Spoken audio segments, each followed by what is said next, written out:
सातारा जिल्ह्यातील आजच्या top 10 news दिनांक 31 मे 2026 powered by be vocal for local. आपली खरेदी आपल्या शहरात, आपल्या साताऱ्यात. आंबेनळी दुर्घटनेतील मृतांच्या कुटुंबियांना शशिकांत शिंदेंनी दिला आधार. तरुणांना नोकरीची हमी, मदतीसाठी करणार प्रयत्न. आंबेनळी घाटात काही दिवसांपूर्वी झालेल्या दुर्घटनेमुळे संपूर्ण सातारा जिल्ह्यावर शोककळा पसरली असून अनेक कुटुंबावर दुःखाचा डोंगर कोसळला आहे. या पार्श्वभूमीवर राष्ट्रवादी काँग्रेस पक्षाचे प्रदेशाध्यक्ष तथा माजी आमदार शशिकांत शिंदे यांनी आसगाव व मर्ढे तालुका सातारा येथे जाऊन मृताच्या कुटुंबाची सांत्वनपर भेट घेतली.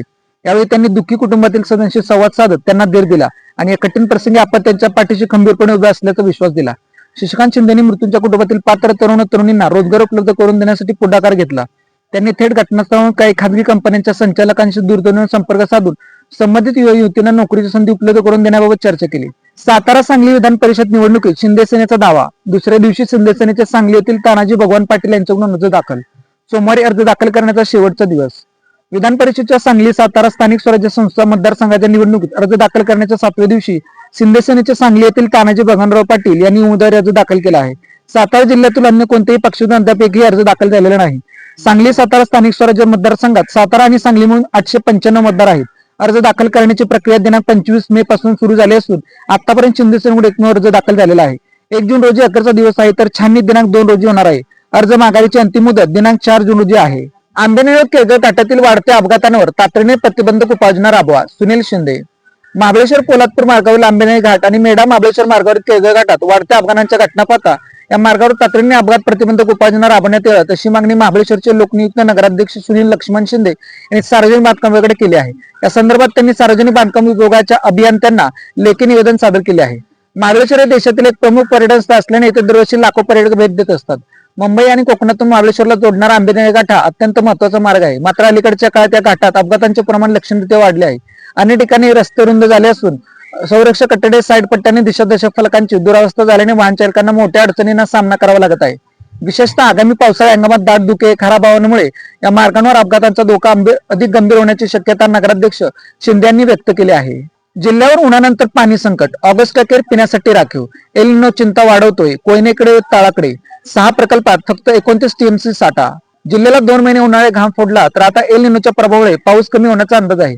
जिल्ह्यात पाणी संकटाची भीती निर्माण झाली आहे. या पार्श्वभूमीवर शासनाच्या सूचनेनुसार 31 ऑगस्ट पर्यंतचा विचार करून जिल्ह्यातील प्रकल्पात पिण्यासाठी आणि जनावरांसाठी पाणी आरक्षित ठेवले आहे. पण सध्या जिल्ह्यातील प्रमुख 6 प्रकल्पात फक्त 29 टीएमसी पाणी साठा असून कोयनेही तळाकडे गेले आहे. अशातच मान्सूनची ओढ लागल्याने चिंता वाढू लागली आहे. विसावा नाका सातारा येथील लिटर हार्ट कॅफेवर पोलिसांचा छापा. अश्लील कृत्यात प्रोत्साहन दिल्याचा आरोप. विसावा नाका सातारा परिसरात एका कॅफेमध्ये स्वतंत्र खोल्या भाड्याने देऊन अश्लील कृत्यांना प्रोत्साहन दिल्याचा आरोप करत सातारा शहर पोलिसांनी 6 जणांविरुद्ध गुन्हा दाखल केला आहे. शुक्रवार दुपारी 2:30च्या सुमारास विसावा नाका येथील लक्ष्मी प्लाझामधील द लिटर हार्ट कॅफे येथे छापा टाकण्यात आला. यावर पोलिसांनी दिलेल्या माहितीनुसार कॅफेमध्ये प्लायवूड व लाकडी सनमायका वापरून स्वतंत्र पार्टिशन खोल्या तयार केल्या होत्या. या खोल्या प्रति तास 100 रुपये भाड्याने देऊन ग्राहकांना एकांतात बसण्यासाठी सुविधा उपलब्ध करून दिली असल्याचे तपासात आढळून आले. छापा दरम्यान काही युवक युवती अश्लील कृत्य करताना आढळून आल्याचा दावा पोलिसांनी केला आहे. त्यानुसार कॅफे चालक शिवराज विश्वास नावडकर व 25 राहणार सोनगाव तालुका सातारा याच्यासह 6 जणांविरुद्ध गुन्हा दाखल करण्यात आला आहे. वारुंजी फाट्यावरील छाप्यात 3 लाखांचे एमडी ट्रक जप्त. कराड पोलिसांची कारवाई. 3 संशयित जेरबंद. 18 लाखांचा मुद्देमाल जप्त. अंमली पदार्थांच्या अवैध व्यापाराविरोधात सुरू असलेल्या मोहिमेत कराड शहर पोलिसांनी शनिवारी धडक कारवाई करत तब्बल 95 ग्रॅम एमडी मॅफेड्रॉन या प्रतिबंधित अंमली पदार्थ जप्त केला. वारंजी फाटा परिसरात असलेल्या सापळ्यात 3 संशयितांना ताब्यात घेण्यात असून त्यांच्या ताब्यातून सुमारे 18 लाख रुपयांचा मुद्देमाल हस्तगत करण्यात आला आहे. या प्रकरणी समीर गुलाबशेख राहणार कोयना वसाहत कराड, नजीर मोहम्मद आरिफ मुल्ला राहणार मुजावर कॉलनी कराड आणि फरदीन दादापीर शेख राहणार सुरवंशीमाळ कराड अशी पोलिसांनी ताब्यात घेतलेल्यांची नावे आहेत. उमरजमध्ये कावीळचा प्रादुर्भाव. उपाययोजना न झाल्यास ग्रामपंचायतीला टाळी ठोकणार. आरपीआयच्या ग्रामपंचायतीला निवेदन.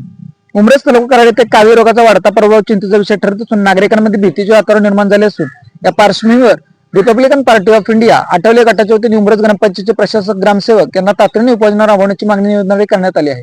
निवेदनात म्हटलंय की गावात मोठ्या प्रमाणात कावीळचे रुग्ण आढळत असून ग्रामपंचायतीकडून रोग नियंत्रणासाठी प्रभावी पावले उचलली जात नसल्याची नागरिकांची तक्रार आहे. विशेषतः गावाला पाणी पुरवठा करणाऱ्या टाक्यांची स्वच्छता नसल्याने दूषित पाण्यामुळे आजाराचा फैलाव होत असल्याचा आरोप निवेदनाद्वारे करण्यात आला आहे. तसंच गावातील पाणी साठव टाक्यांमध्ये मासे मृत पावलेले घाण कचरा आढळून येत असून तेच पाणी नागरिकांच्या वापरासाठी पुरवलं जात असल्याने आरोग्याचा गंभीर प्रश्न झाला असल्याचे निवेदनात नमूद करण्यात आले आहे. देशहितासाठी हिंदू मुस्लिम ऐक्य गरजेचे. राजाभाऊ बर्गे. ईद निमित्त हिंदू मुस्लिम बांधवाचा एकोपा. चतुर्थी ग्रुपचा उपक्रम स्तुत्य. हिंदू व मुस्लिम बांधवांना एकत्रित आणून ईद साजरी करण्याचा चतुर्थी ग्रुपचा उपक्रम स्तुत्य देशहिताचा आहे. देशहितासाठी हिंदू मुस्लिम ऐक्य ही काळाची गरज आहे असे मत कोरेगाव नगरपंचायतीचे प्रथम नगराध्यक्ष राजाभाऊ बर्गे यांनी व्यक्त केले. कोरेगाव येथील चतुर्थी ग्रुपच्या वतीने ईद निमित्त मुस्लिम बांधवांचा सत्कार हिंदू बांधवांच्या वतीने घेण्यात आला. यावेळी राजाभाऊ बर्गे बोलत होते. दरम्यान यावेळी हिंदू व मुस्लिम बांधवांनी हनुमाननगर येत असलेल्या श्री गणपतीच्या मंदिरात एकत्र येऊन आरती करून श्री गणपतीचेही दर्शन घेतले. राजाभाऊ बर्गे यांनी यावेळी मुस्लिम बांधवांना ईदच्या शुभेच्छा दिल्या. 4 किलो गांजा देवदेव तालुका फलटण येथे जप्त, दोघांना अटक. स्थानिक गुन्हे शाखा व फलटण शहर पोलिसांची कारवाई. देवदेव तालुका फलटण येथील रामरावशी पुलाजवळ स्थानिक गुन्हे शाखा आणि फलटण शहर पोलिसांनी संयुक्त कारवाई करून 4 किलो गांजा जप्त केला. या प्रकरणी अजित राजेंद्र कस्तुरे वय 31 राहणार माळखांबी तालुका महाशिरज आणि आदित्य रामचंद्र आतार वय 25 राहणार शिरपूर तालुका महाशिरज जिल्हा सोलापूर यांना अटक करण्यात आली आहे. संशयिताकडून गांजासह मोटरसायकल, 2 मोबाईल हँडसेटसह 2 लाखांचा मुद्देमाल जप्त करण्यात आला आहे. ते 80 किलो गुटखा जप्त. अन्न औषध प्रशासनाची धडक कारवाई. वाई शहरातील रामडोळा परिसरातील इंद्रजा ऐकवान इमारतीतील एका अनधिकृत गोदामावर अन्न औषध प्रशासनाने टाकलेल्या दाढीत तब्बल 80 किलो वजनाचा व 2 लाख रुपये किमतीचा प्रतिबंधित गुटखा व तंबाखूजन्य पदार्थांचा साठा जप्त करण्यात आला. या प्रकरणी सतीश पवार यांच्या विरुद्ध वाई पोलीस ठाण्यात गुन्हा दाखल करण्यात आला आहे. विशेष म्हणजे सतीश पवार याच्यावर यापूर्वी अवैध गुटखा विक्री करणे 4 ते 5 वेळा करण्यात आली आहे.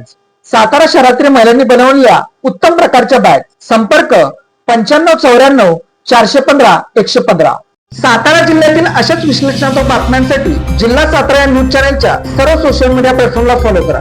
व्हिडिओ लाईक करा, व्हिडिओ हाईप करा, व्हिडिओवर कमेंट करा आणि व्हिडिओ जास्तीत जास्त लोकांपर्यंत शेअर करा.